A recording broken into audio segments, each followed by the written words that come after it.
Hello বন্ধুরা, never রান্নাঘরে সবাইকে স্বাগত। আজকে আমি একটি নতুন রেসিপি নিয়ে চলে এসেছি। রেসিপিটি হলো চিকেন পকোড়া করে দেখাবো।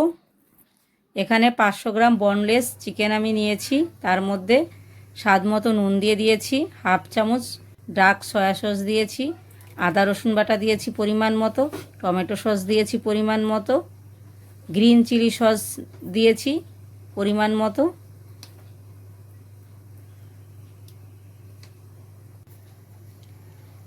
রেড চিলি দিয়ে দিয়েছি পরিমাণ মতো, যে যেমন ঝাল খাবেন। এখানে কর্নফ্লাওয়ার দিয়ে দিয়েছি আর ময়দা দিয়ে দিচ্ছি। ময়দাটা একটু কম দিতে হবে, কর্নফ্লাওয়ারটা একটু বেশি দিতে হবে, দিয়ে ভালো করে মেখে নিতে হবে। বন্ধুরা, আমার রেসিপিটি দেখে যদি ভালো লাগে তাহলে চ্যানেলটিকে সাবস্ক্রাইব করে দেবেন, লাইক কমেন্ট শেয়ার করে দেবেন।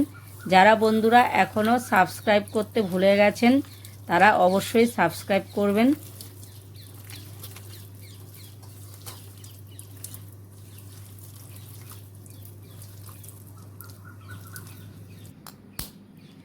এবার আমি একটি ডিম ভেঙে দিচ্ছি, কাঁচা ডিম।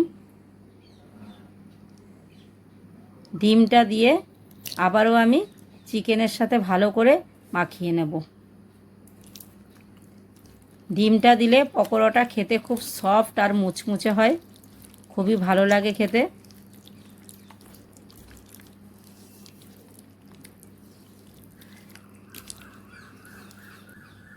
মাখা হয়ে গেছে, এবার আমি 3-4 ঘন্টা ফ্রিজে রেখে দেব।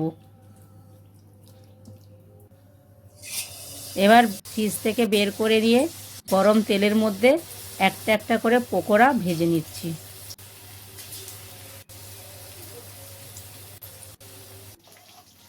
উল্টে পাল্টে ভালো করে মুচমুচে করে ভেজে নিচ্ছি।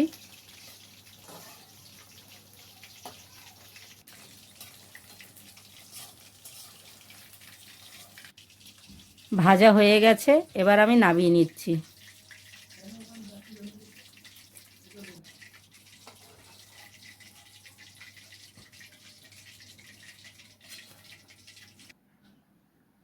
এখানে আমি শসা, পেঁয়াজ আর 2 রকমের সস দিয়ে পরিবেশন করব।